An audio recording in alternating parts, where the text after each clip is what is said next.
Ndị Igbo mụrụ m, ruo ole mgbe are we going to be complacent or rather keep quiet over the continued detention of Mazi Nnamdi Kanu? Asị m unu ruo ole mgbe? Till when? What the hell is happening in this country? What the hell is happening in this country? Do you all know that Katsina, in a recent peace deal, is planning to release 70 terrorists back to the society because according to the state governor, the terrorists are now repented. We are told that this agreement has already led to the release of about 1,000 kidnapped victims, most of them farmers who were abducted simply because they could not pay tax to the bandits. How does it make sense that people who carried Egbe, spied innocent citizens, destroyed villages, and kidnapped people for money are now being rewarded with freedom, while a man who is asking for self-determination through words and broadcast remains in detention? Where is the justice in this? Akwamaka Trump ebushala ụmụnne hụ na chịchịpụta ndị ọzọ.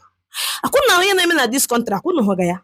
Nigeria cannot convincingly claim to be fighting terrorism and insecurity when a state governor can wake up one morning and decide to free about 70 armed bandits in the name of so-called peace deal.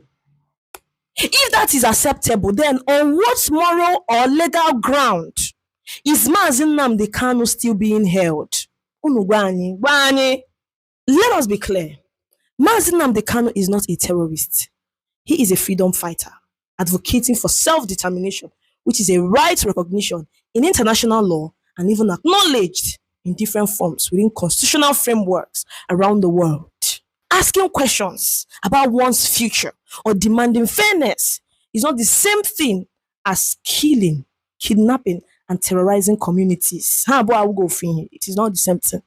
The idea of repentant terrorists is deeply troubling. After years of bloodshed, mass kidnappings, destroyed farmlands, and unmarked graves, the final reward for the perpetrators is freedom and negotiation. Meanwhile, the victims are left with lifelong trauma, broken families, and empty farmlands. Communities are left to mourn with no real justice or closure. Think about the soldiers, police officers, and local vigilantes who have sacrificed their lives trying to protect these communities. Many of them died in ambushes, faced bullets in forests, and spent sleepless nights in dangerous operations, all in the name of restoring peace. What message does it send to their families and surviving colleagues when the same criminals they fought and died confronting are later released without facing proper justice?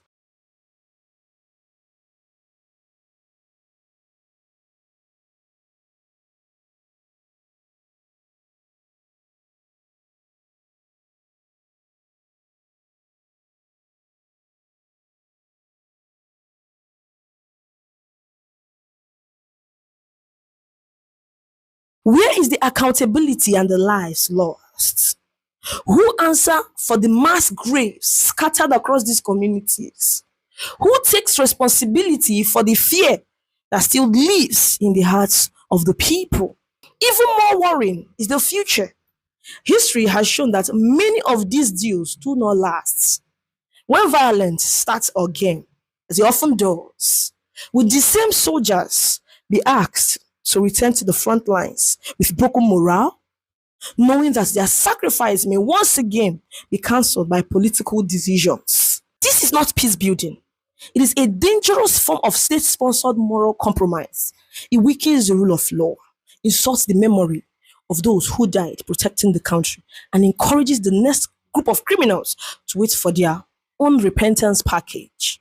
If Nigeria can forgive and release armed terrorists in the name of peace, then keeping Mazi Nnamdi Kanu in detention is not just unfair. It is a clear and painful injustice. A nation cannot claim unity, justice, or security when its actions openly contradict value.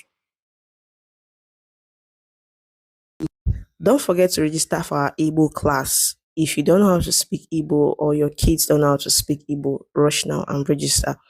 And our content creation class is still on. Don't forget to DM me. I'm just a DM away. Bye.